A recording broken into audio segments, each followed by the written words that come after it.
And we are live, ladies and gentlemen. Welcome to Tech Radar. My name is Matt Phillips. I'm joined by Home Tech Editor Gerald Lynch. How you doing, Gerald? I'm very well, thank you, Matt. Good. Hopefully everything's working. Guys, if you're joining us in the chat, welcome. This is our Ghost of Tsushima live review. Gerald's review has just gone up on site. We're going to chat all about it, and we want to take your questions as well from the chat. So if you are in the chat, leave your questions, and we will get to them at the end. If you're watching this after the fact, then you've missed out. Why weren't you here live? If you subscribe on the YouTube channel, hit the bell notification. It'll notify you when we go live, and that's fun. You can also join us on Facebook as well. We're live on Facebook, so welcome to you guys as well. Ghost of Tsushima, Gerald. It's exciting stuff. The new Sony PlayStation 4 exclusive.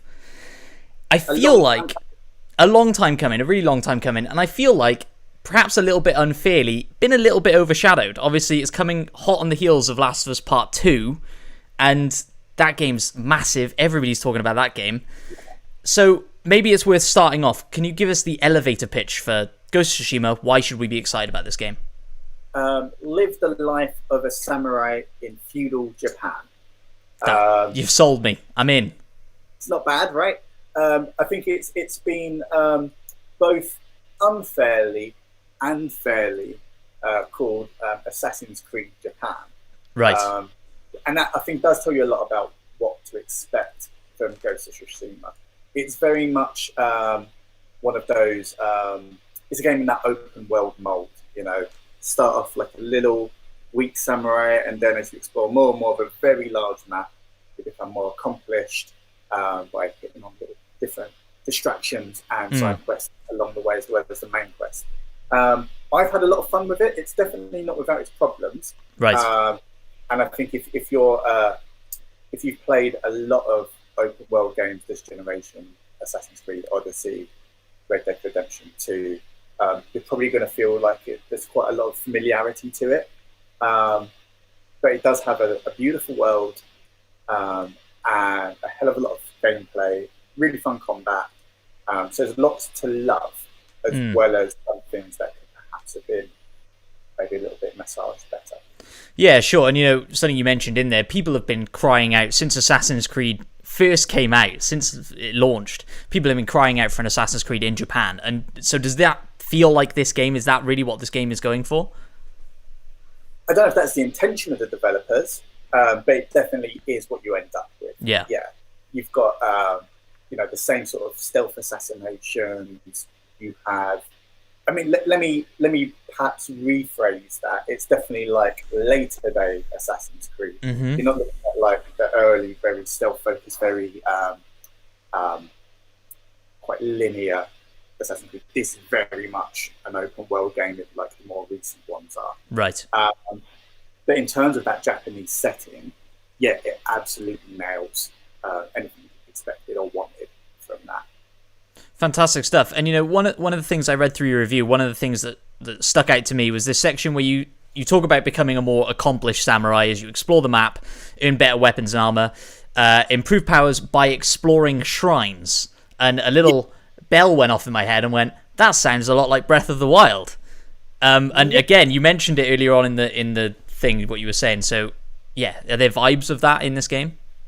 Oh, there's definitely vibes. I mean, if you can take elements of Breath of the Wild, you can take elements of The Witcher 3, you can take elements of Red Dead, even like Batman, like Arkham City, and all of those kind of components will come together, dress it up in, you know, some samurai armor, and you've got Ghost of Tsushima. But when it comes to the shrines specifically, they're quite different from what you'd see in Breath of the Wild. Now, Breath of the Wild, they're very specifically, every shrine gives you a kind of a different challenge, right? So one of them might be a combat challenge, one of them might be some sort of puzzle that needs to be solved.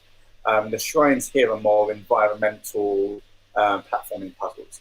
Okay. So as Jin Sakai, the hero of the tale, you'll have to like perhaps climb a mountainside and then jump across some trees, maybe swing your grappling hook to get to like these shrines which are cut off from the rest of the world unless you know a specific route. If you do that, then you'll get access to a charm which will attach to your weapon and give you a little boost. Maybe that's a higher defense stat or a higher attack rating, or makes you more stealthy when you're trying to be a bit sneaky and stuff like that. But they're very fun, and they always look great. Fantastic stuff. And one of the things that I think they focused on when showing off this game is kind of its immersiveness, right? And I know they recently, I think, since you got the game, released a patch where you could have an even more minimal HUD. Like, it's all about immersion into this world. And one of the things that they were showing off in regards to that was the navigation system, where you don't necessarily see big beacons off in the distance. You follow the wind. And that kind of scares me a little bit. I think, it makes me think back to like navigation systems that were in Shadow of the Colossus, right? Where you have to like follow the light that was shining off your sword. And I hated it because I never knew where I was going. So how does that mechanic work, and how did you feel about it as you were playing through? So you have an overworld map, and that is full of icons to sort of act as waypoints. It's kind of, the world map is like covered in a fog of war at first. Right. You can see the outline of the island, but you can't see the details until you visit it. The guided wind, as this navigation tool is called, is really good. So it kind of feeds into how Ghost of Tsushima looks. The whole world feels like it's in motion. Right. So the individual blades of grass, the trees sway in the wind, there's smoke billowing out of burnt out ruins. There are leaves in the air and dust kicking up from certain landscapes and stuff.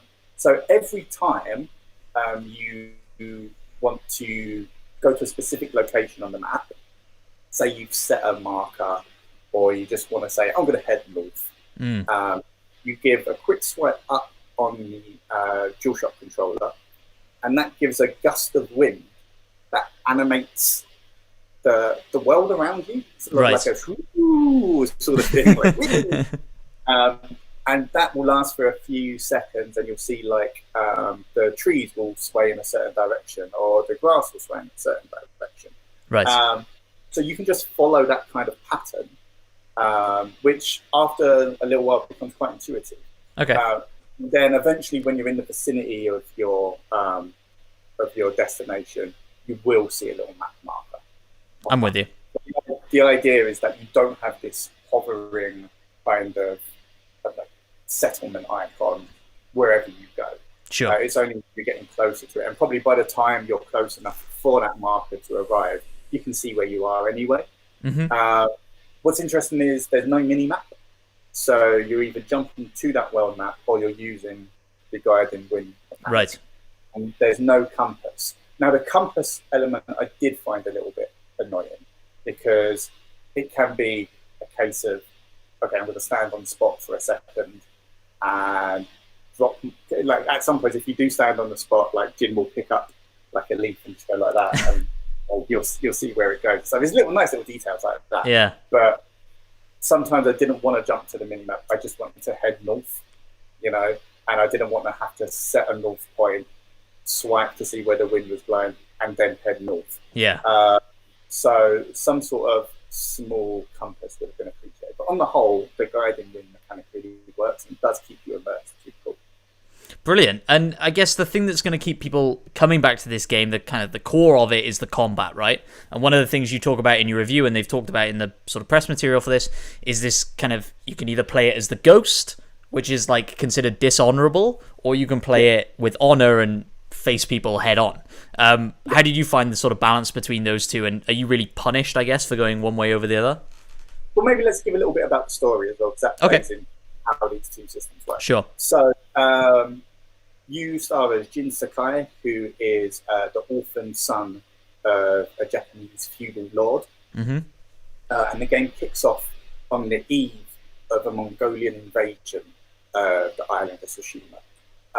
This isn't a spoiler, because this all happened in the first 10 seconds of the game and has been revealed in the trailers. Sure. But you're part of like the first wave of samurai who take on this huge Mongolian invasion force as they hit the beaches. And they're totally wiped out. Right. They're totally wiped out. You're left for dead. And you end up being a surviving samurai, at least as far as you can tell, on on the island.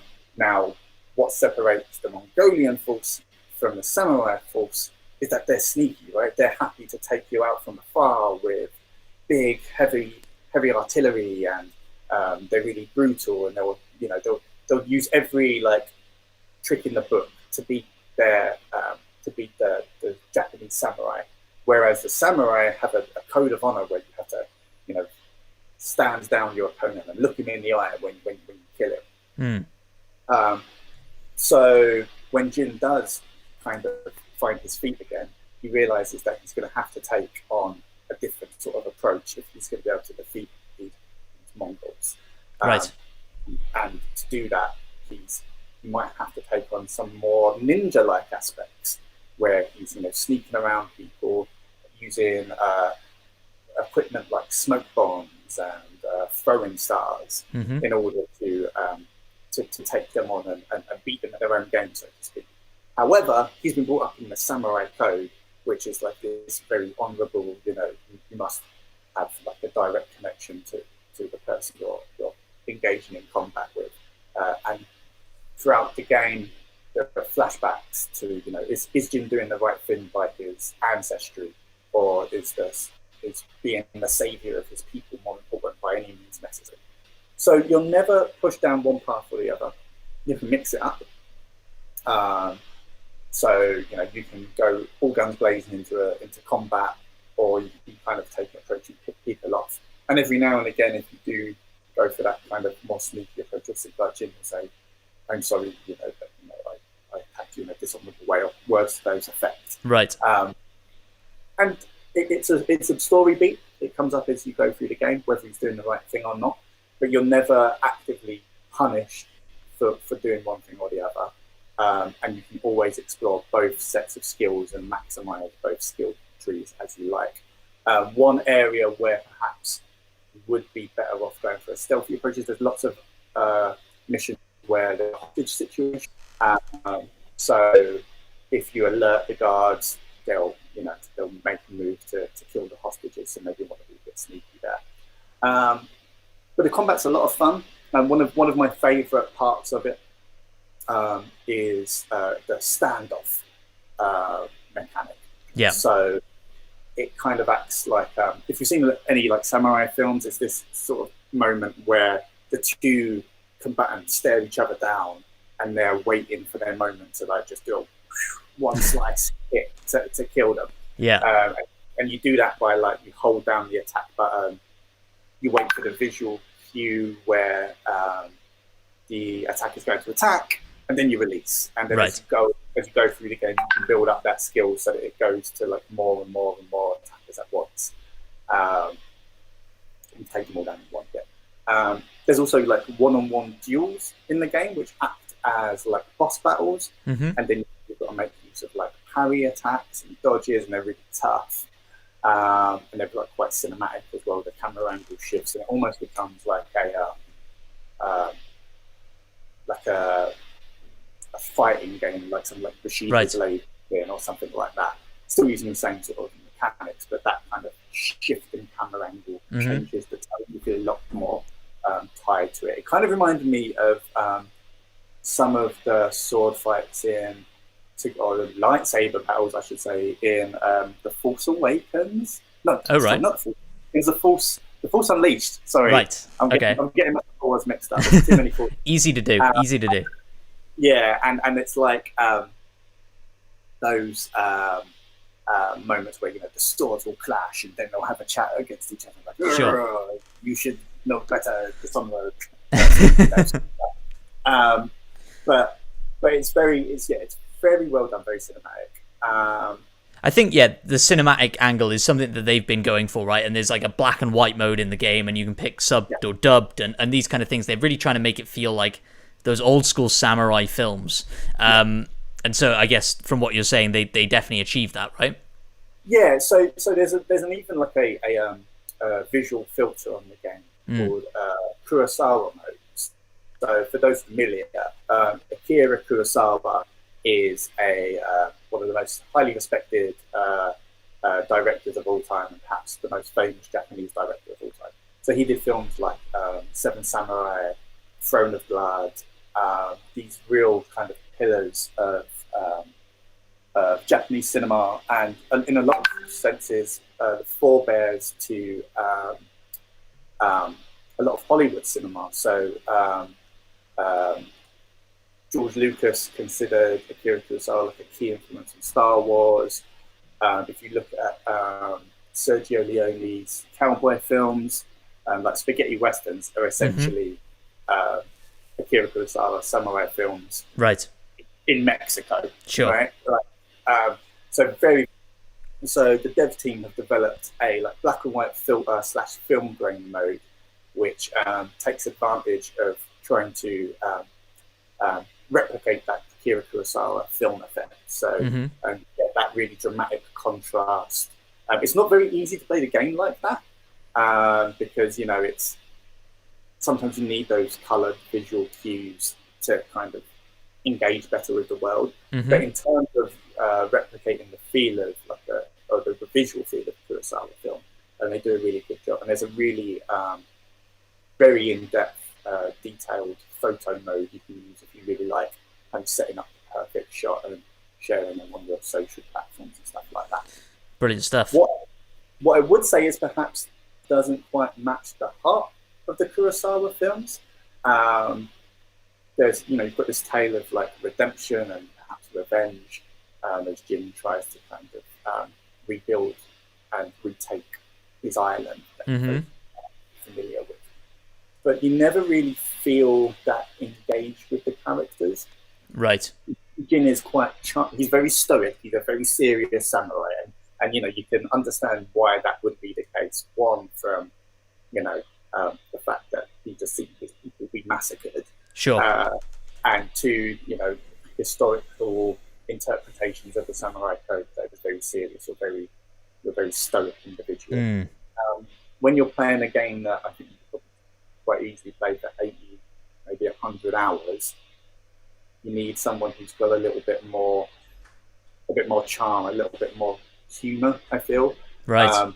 And there's a few side characters who kind of maybe fill that gap, but for long stretches of it, you're very much in his world and his mind, and it can be a little bit.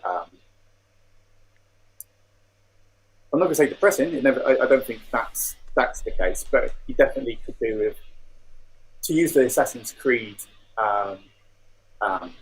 analogy again. Yeah. He is more Altair than he is Ezio. So, I'm with you. That makes sense. And it's interesting. I felt that way for a long time about God of War. Not that Kratos was a depressing character necessarily, but certainly he was one note. He was like angry. That was his thing. And in kind of their revamp of that game, introducing Atreus and having these companion characters to lighten the mood a bit, right? And have those comedic moments for these long games, I think is necessary. Before then, we jump into final questions. Maybe you can give us your final thoughts. I know you gave it 4.5 stars out of 5 on site. 4 out of 5. Oh, apologies. 4 out of 5. So sorry. 4 out of 5, 8 out of 10. That's in the realm. Who would you recommend this game for? People who enjoy X, Y, and Z will love this game. I would say people who've been longing for an open world game very much enjoy this. If you've played and enjoyed open world games and you want more of the same, dive right in. If you've spent 120 hours on Assassin's Creed Odyssey and think, that's enough of that for me, you may still feel the same about Ghost of Tsushima. I don't feel it does have some really cool original ideas. The guided wind mechanics cool. It makes good use of that Japanese setting to inform its gameplay. So you have like I think bamboo strike mini games, which like help you to improve your defenses. And there are moments where you can find like really beautiful points in a very beautiful game. May I add, like I played it on a PS4 Pro, so 4K HDR, and it is up there with the best looking games on the system with each top 3 maybe. I personally think it may be the best that I've played in terms of looks. Obviously, the few games that I haven't played on the system yet, I still haven't played The Last of Us. I know that's meant to be very attractive, but it's very much up there, right? Yeah, sure. But yeah, you have these moments where you find these really beautiful spots on the map, and you sit and you write a haiku, and that gives you like a little vanity item for doing that, you know. And it has these interesting things. You can follow a golden bird around to find a secret location on the map, and it does do well to dress up those open world tropes in a way that you haven't seen before. Mm-hmm. Mechanically, it feels very similar. So I guess to wrap, it's got some really fun combat. It's got a really well realized setting, but its storytelling / characters are a bit dull, and you may feel that it lacks originality if you play similar games in the genre. If you like the genre though, crack on, because you're going to have a lot of fun. I had a lot of fun. I'm intending to carry on playing Beyond Rich for a game that I've now put dozens and dozens and dozens of hours into. Says a lot, I think. Often, yeah, for sure. For a little bit of insight for people who don't know the review kind of process, we'd have to put as many hours into these games in as short a period of time as we can to give you like a real overview of it. And by the end of it, you can feel quite burnt out on a game. I don't feel like that at all. I feel like I want to go back and see more of it. So I think that's really a testament to how much fun you can have with it, provided we take those caveats on board. Sure, it makes sense. So let's dive into the questions then. We had quite a few similar questions. This one from Robert Bartman on Facebook, also Mark D on YouTube, relatively similar questions. What is the difficulty like? Is it more Assassin's Creed or Sekiro? Am I going to rage quit? Am I going to hate it? It's really interesting because when you start off, I was getting my arse handed to me, right? Yeah. Like, even these little guys running around in rags were like pulling me apart. But what I really like about the game is it does reward skill. The more you play, the better you get at realizing sort of enemy feints and when to parry and stuff like that. I am rubbish at Dark Souls and Sekiro and those kinds of games, and however much I want to love them, I find them just a little bit too frustrated. I would say this veers more towards sort of Assassin's Creed territory than it does Dark Souls, although it's not a button masher. So I think it has a nice balance. Yeah. Fair enough. Are you still there, Gerald? I am still there. Can you hear me? Oh, yes, I can. I thought we'd lost you there for a second. We'll move on then to a question from Anime ZXZ. So, before we move on, it's worth noting that the game features combat stances. So you have 4 different stances that you can take that correspond to 4 different enemy types that you'll find around the map, and then layers of attacks that you can use within that. Right. So you have a heavy attack, a light attack. You've got very heavy attacks if you hold down a button. You can unlock different sorts of attacks within those stances as you play. So you do get a really quite layered approach to attacks. So whereas I think in Dark Souls and Sekiro, a lot of it is more down to knowing an enemy's battle patterns, when to attack and when not to attack. This is far more about knowing what skills to use against what enemy.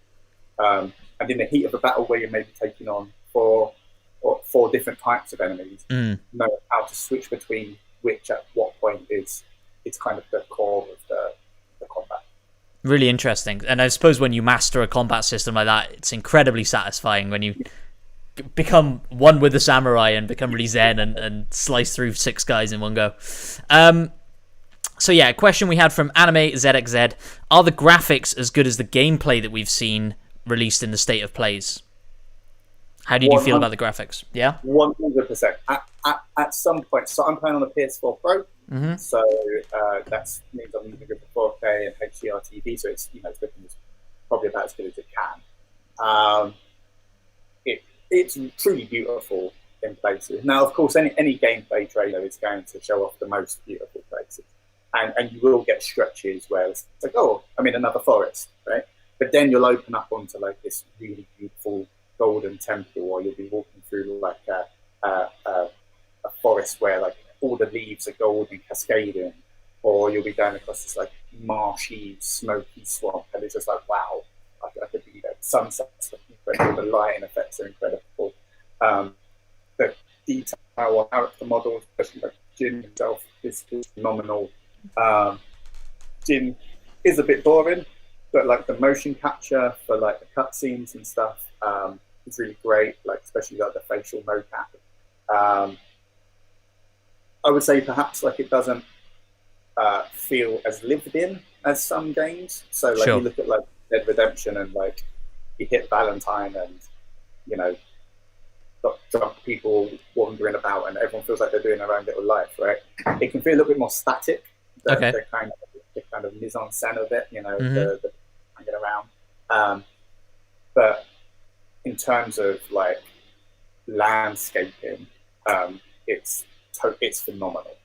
I can't speak for the performance on a base PlayStation console on the original PlayStation, but I didn't experience like any slowdown or stutter or anything like that. I think it looked like it was running.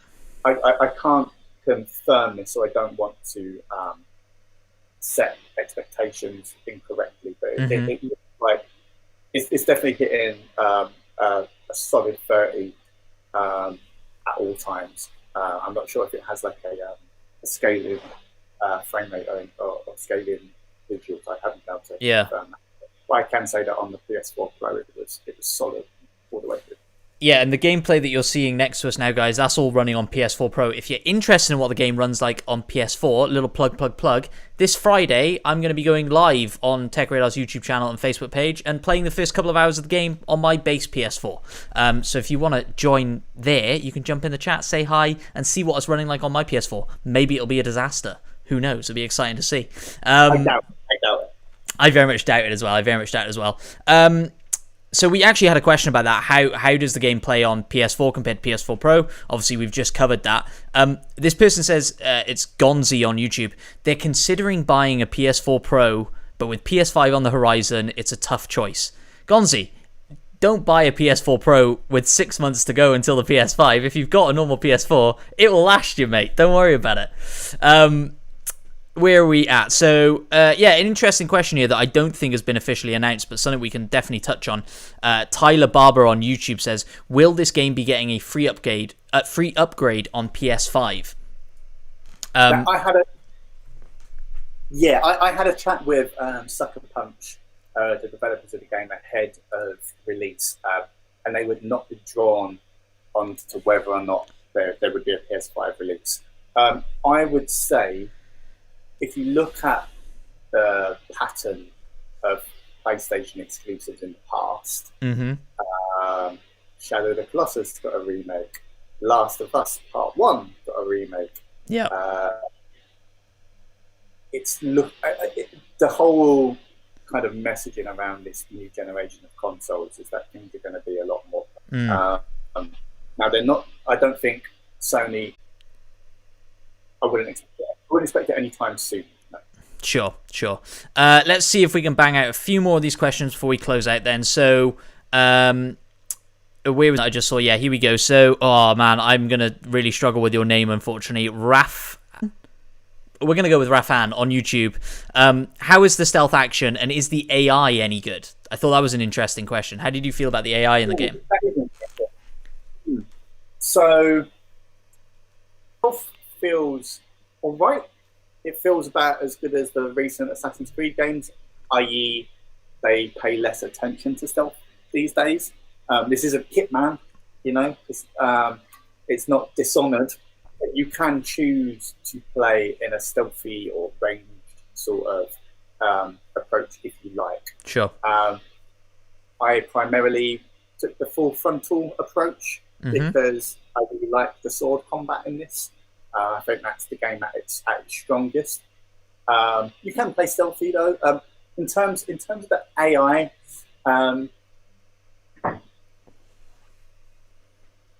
they're not the smartest. Okay. Invaders out there, I'd say.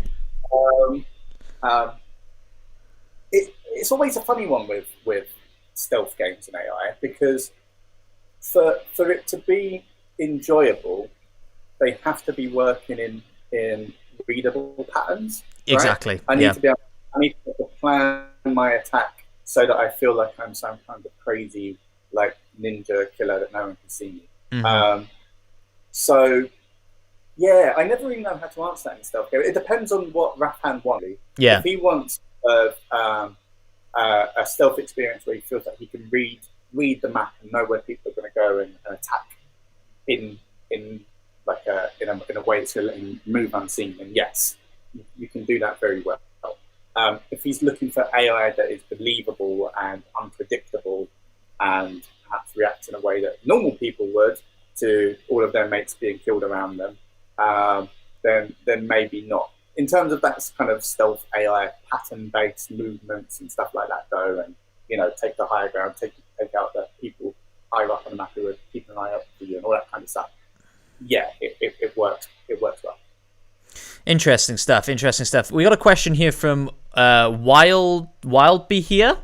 Let's go with that on YouTube. And they're asking about how likely we think this is to come to other platforms. Now, normally, this would be a bit of a ridiculous question. This is a PlayStation exclusive. But we're seeing Horizon come to PC. We're seeing Death Stranding come to PC. Obviously, these games at this point are years old, especially Horizon. So, yeah, maybe we can chat on that a little bit. How likely do you think... I don't know. Sure. It's a weird question. I don't know. Again, we've not heard anything officially about this. But I think increasingly it will be likely. Game development is only increasing in cost, right? Now, Sony may not want to hand, to Xbox when that's the platform it's truly battling. But I think Sony and Microsoft, well, definitely Sony, don't see PC as a competitor, right? Someone who's going to buy it on a PC is going to buy and play on a PC, whether they have a PS4 or not, right? So it gives them a good opportunity to again, maximize the potential sales they can of a very expensive to make game. So I think eventually you could see this. You have to think about there's no, as it stands, as of today, there's no kind of platform heritage for the characters in Ghost of Tsushima, right? It's not like you look at It's not like you look at like Uncharted and Nate Drake and think, well, that's a PS4 game, right? Yeah. This is a new franchise, a new IP that could theoretically live anywhere. So I think you can see that happen. Yeah. You need to look also at Sucker Punch's past, though, as well. Now, they're not known for making PC games. It's true. But, and sometimes you've seen developers kind of outsource the PC port, right? So, like you say, it's potentially a thing. It wouldn't surprise me if it happens, but it'd probably be at least a couple of years down the line, I would have thought. I think increasingly, though, you're going to see it happen. At least with Microsoft. Their whole move this generation for sure to be on every platform, right? And I think as that becomes a more popular way of looking at games, Sony will be under kind of community pressure, not only financial pressure, to follow through. So I think it's likely. I think you're absolutely right. We'll close out then with this last question from Animal Breakdown on YouTube. Is the story very emotional? I cry easily. I guess it could be emotional in the sense that like you're seeing a guy like really wrestle with losing his homeland, right? And Jin is obviously very touched and hurt by that. However, the delivery can be so kind of stoic and samurai code that you can find it hard to really emotionally engage with them. You compare it to something like, one of the things I say in my review is that we've been really spoiled with open world games recently. Yeah. And if you look at something like Red Dead Redemption 2, for instance, just it's like the delivery is like on a Hollywood level of perfection, right? Now, Ghost of Tsushima looks very good. Its voice acting is good, but at some point there's been a directorial decision that they want this to be a very serious, very very serious game in line with that kind of samurai tradition. That might work in a 2-hour film.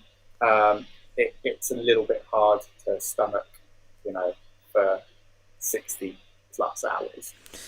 Sure, that makes sense to me. I think we should probably close it out there, Gerald. If you've stuck with us through our internet issues and stuff, we are very appreciative. Like I said, we are working on getting this live streaming thing down better. Part of that is me live streaming Ghost of Tsushima the first couple of hours this Friday from 5 p.m. So if you're interested in that, subscribe, hit the follow button, do all those fun things, and join us there.